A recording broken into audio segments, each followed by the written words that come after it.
Today, I am sharing a recent credit reporting issue that I encountered. One that, if I had been a little bit more diligent, I would have uncovered and corrected earlier.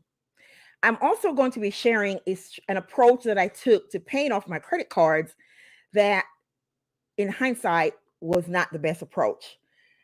Now, the credit reporting issue is recent. The approach that I took to paying off my credit cards is in the past, but I think that the lesson that I learned can be beneficial to those of you who are listening. Hello and welcome.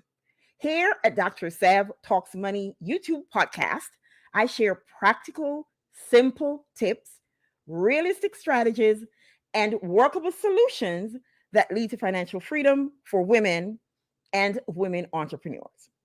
So let me get into the backstory of what happened and how I uncovered this credit reporting issue.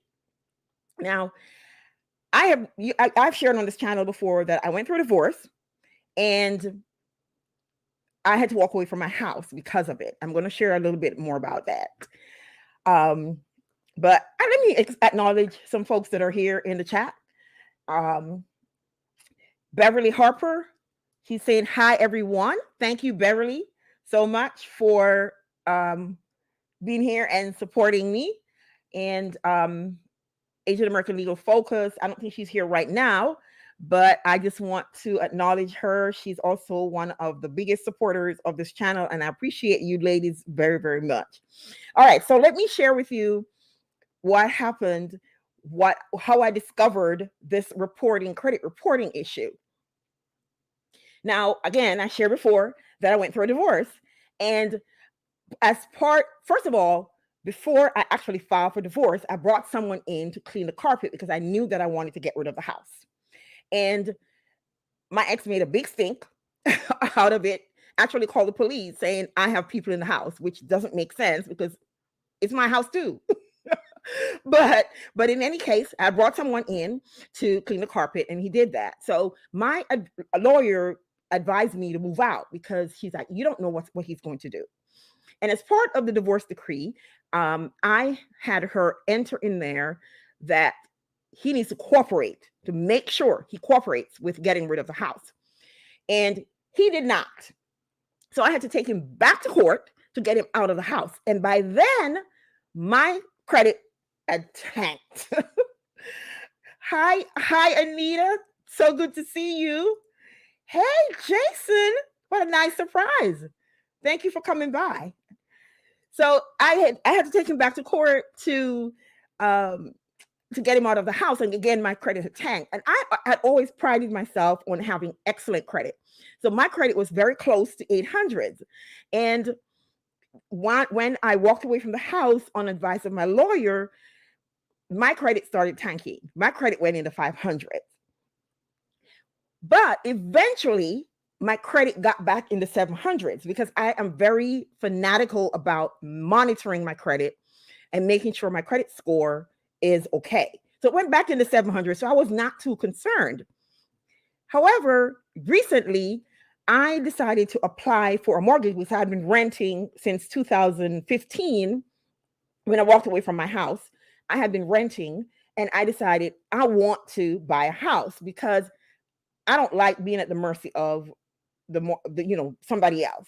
I want to own my own. I've always owned my own house, own, all my stuff. And I am very picky about stuff like that. But anyway, I applied at 2 different financial institutions, and the one came back and said, you have a late payment that was just reported a month ago. And I'm like, what? That doesn't make any sense. The second one was more forthcoming, and she shared that, what it was that was reporting late on the credit report. And so when she told me, I immediately contacted the financial institution because, again, when I walked away from my house, what I did is I did do what is called a deed in lieu, where I basically gave them the house, gave them the deed, and they took it, right? Now I owed nothing. So basically all it's going to show on my credit report is a charge off. And that's all that should be on there. And after a while, the impact of that is going to lessen over time. I expected that that would be on my credit report for 7 years, and it was supposed to fall off next year. So I wasn't too concerned. So when she told me that, immediately I contacted the financial institution, and the lady agreed. She said, no, there should be any reporting on there. So I actually pulled the details of my credit report. Now, the lesson that I'm trying to show with this is it's not enough to say I have a great credit score, because again, my credit scores were back in the 700s and I was happy with that. So I didn't look at the details around my credit, and I'm going to show you in a little bit. I was just happy it was back in the 700s. And what had happened is this, and I'm going to share my screen. Share my screen so you can take a look at your credit also, your credit report, in case something like this is going on with yours. Okay, so here with my Experian credit report, in April of 2016 is when the agreement was finalized about the deed in lieu. So it should only show a charge off on the credit report. And for Experian, which is actually my highest FICO score, it's properly reported, charge off all the way through until in 2019, January 2019, I got a notice that the account was closed. So I'm thinking everything is fine. However, on one of the things that I always saw every month is this section right here in the blue, where it says what's hurting, serious delinquency. And I'm thinking, oh, I'm not going to worry about it because the impact lessens.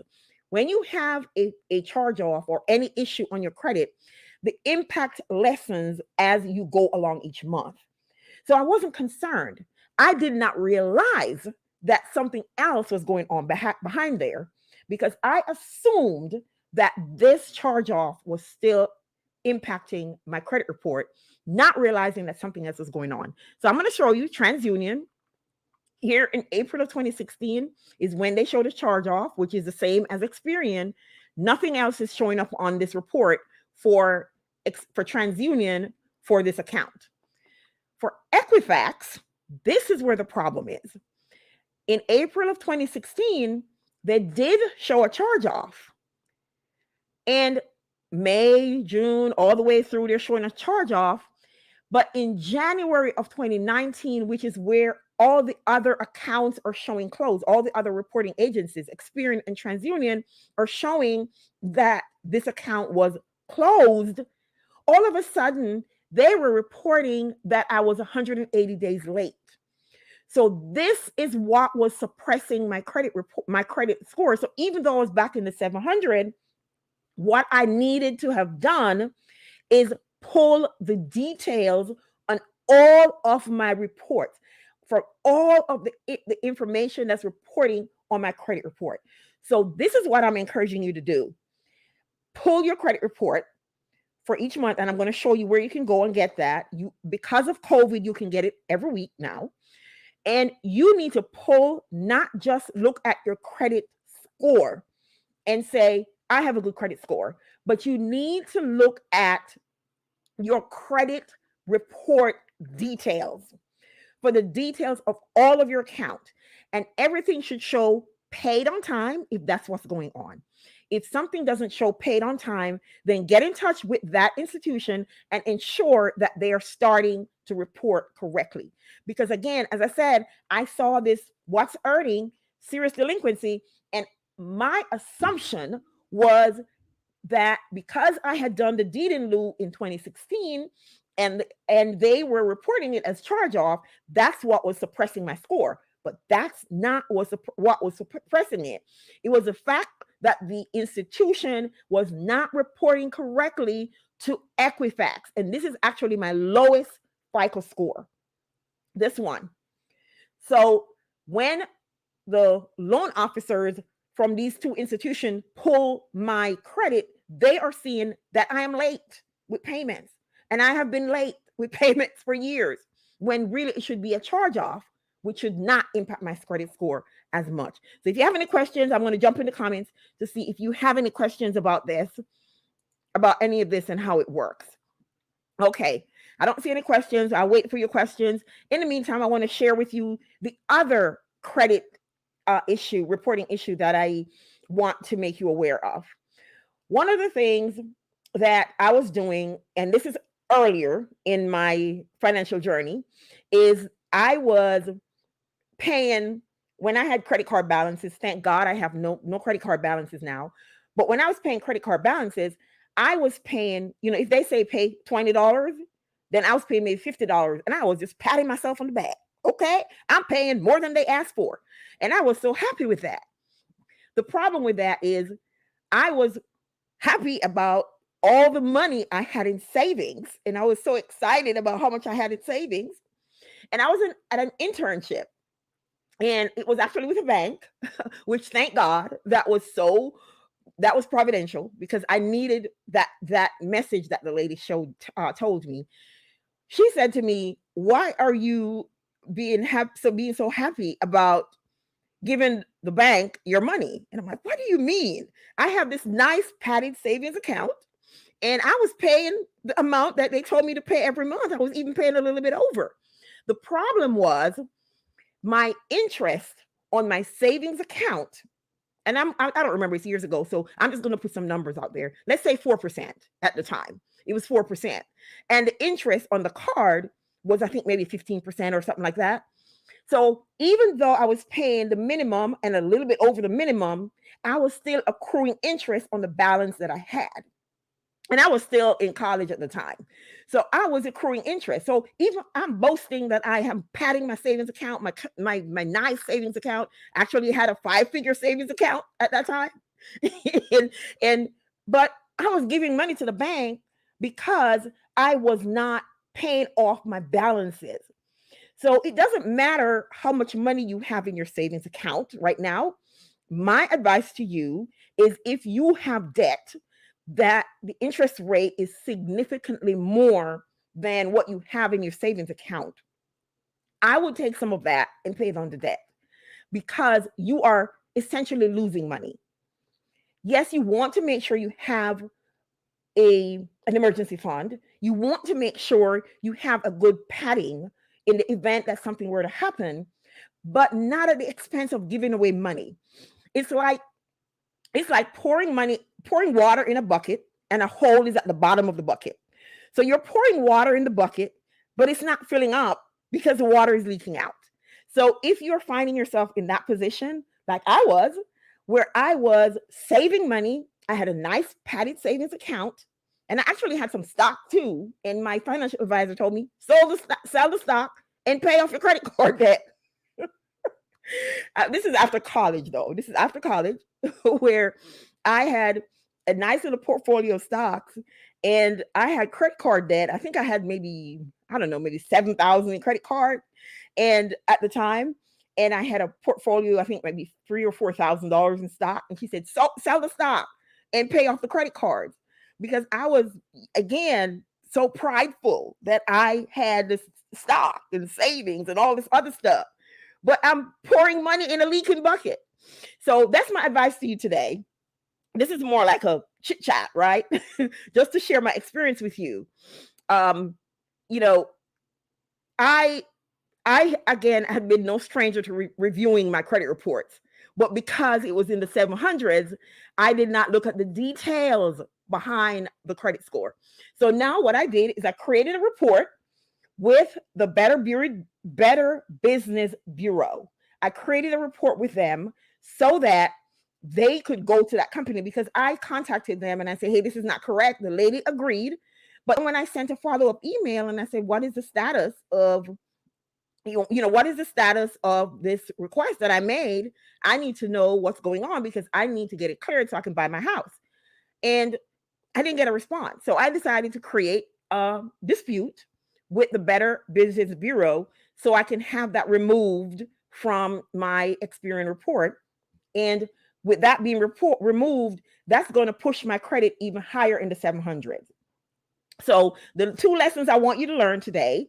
from what happened to me. The first one is never ever just look at your credit score and say, I have a great credit score. Or even if it's not a great credit score, look at the details behind each of your reporting. Because again, I had gotten a notice saying that the accounts were closed. But then after I got the notice, they had started reporting again that I was owing them money. And that was incorrect. And you do have legal recourse against companies that report incorrectly on your credit report. Know that you have legal recourse. They are supposed to fix it. So Beverly's saying here, this is why I pay my balance on my credit card at the end of each month. Yes, I do. I pay them, but I pay them before they're due. I charge and I pay before they're even due these days, because I don't want any of that issue to happen. And then the second lesson I wanted you to learn today is to make sure that if you have anything in savings and you have credit cards or any debt that's really, really high interest rate, that you try to find a way to use that savings and pay down those high interest debt, because you're essentially pouring money in a leaking bucket. It really is not serving you if you have hundreds of or thousands of dollars in savings and your interest rate on your debt is so high. If you can pay that down. Now, I'm not talking about interest that's secured by an asset. Let me back up with that. I'm talking about debt like credit card debt, okay, that is not secured by an asset. So if you have debt with high interest that is not secured by an asset, then you want to go ahead and pay that down as quickly as possible, because you're draining your pockets. So I want to show you now the website that you need to go to. You get a free credit report every week. Before, it was once per year. So you'd get one from Experian, one from Equifax, one from TransUnion, once per year. Because of COVID, you now get a free credit report once per week. So you want to take advantage of that. Look at the details, like I showed you earlier on my credit reports. Look at the details and see how they're reporting. And if there's anything on there that's reporting incorrectly, go ahead and contact the financial institution, because they have a legal obligation to ensure that they're reporting correctly on your credit report. All right. So the other thing I want to tell you is, last week I talked to you about, for those of you who are regular listeners, I had showed you my merchandise that I had ordered and that you can order. But I have since decided I'm not using that company, because the t-shirt they sent to me was flimsy. And the mask they sent me, I really wanted it. This is, I don't know if you can see it. This is what I wanted. Financial freedom looks good on you. Dr. Sev Talks Money. This is the mask I ordered. And when the mask came to me, it was dirty and yucky, and it's printed upside down. So I'm not going to use that company anymore. So I'm meeting with someone this week from another company that was recommended to me by some other YouTubers. And I am going to meet with them, and I should have my merchandise in a few weeks. So if you are interested in supporting the channel by purchasing the merchandise, then stick around, come back, and I'll give you that information. And if you find value in anything that I share on this channel, please consider sharing and letting somebody else know that we're here and that we meet 7:30 p.m. Eastern time every Sunday afternoon. Now, I'm looking in the comments and I don't see any questions. I don't see any questions here in the comments.